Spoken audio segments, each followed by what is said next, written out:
Season 3, what we're looking into now is something that maybe doesn't get a light shone on it so much. Can I help you? They're kind of focusing on the rich guys, you know, who think they can get away with murder. Good health to everybody. What the team have been investigating for the past 2 seasons, they've only been scratching the surface of. It's all part of a wider thing, which begins to unravel in Season 3 and reveal itself.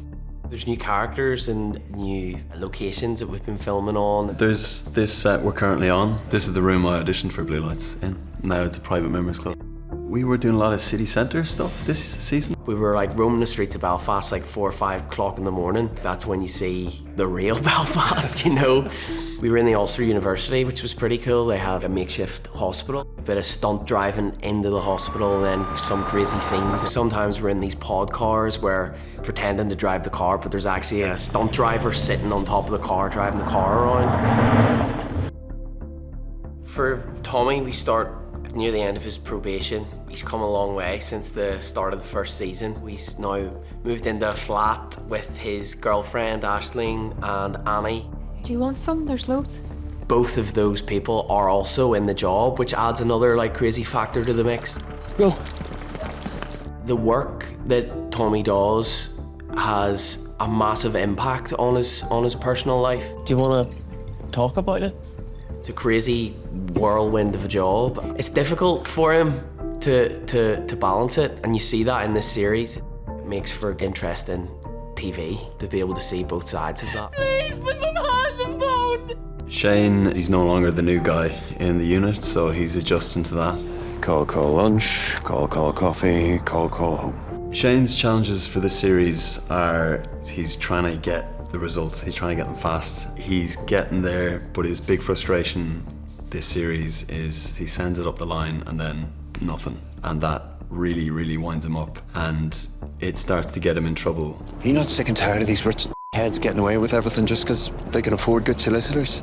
Shane meets the ombudsman, and he gets to finally express his frustrations, which was really fun to play. It's a really good scene, it's so well written. The real people driving all this they're not the ones out in the streets buying gear. Not anymore anyway. It's the people who live in big houses behind nice, tall gates. It's him kind of standing up for not just himself, for everyone, and particularly for Tommy, and I really liked that, seeing that side of Shane. It's less bravado and he's kind of vulnerable. He is really considering others. He's a good guy. He's a good guy, guys. Will we just start now, will we? Yeah! Yuppie fighters! Probably his biggest challenge is sitting beside me right now. Shane drives him up to the wall, I think, at times.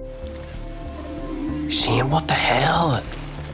They're such contrasting characters, but they complement each other so much. Tommy is, everyone knows, very by the book. Shane is a little bit different than that. It's just great fun, because Shane does something and then you just get Tommy going, man, you can't do that. I feel like if it wasn't for Shane, Tommy would be like the golden star student. You're being stupid and selfish as usual. Catch yourself on, mate.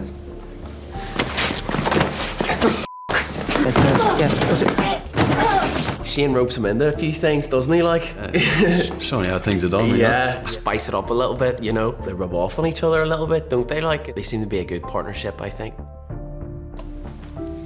One of the really beautiful things about this show is that one scene you'll have something like so small, like Stevie's lunchbox, this tiny little thing, and then the next scene you'll have like a giant riot scene where there's pyrotechnics and blue lights. It helps make the show what it is those big giant contrasts between big crazy scenes and, you know, those small little intricate human scenes.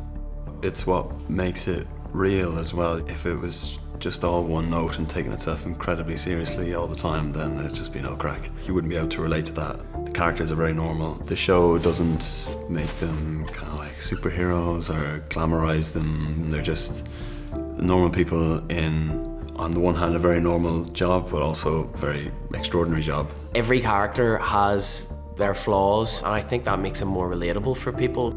It never sacrifices character for plot or action. It's always about character, but doesn't mean that the plot isn't exciting. That kind of almost brings out more in the plot or the action because you're so attached to these characters.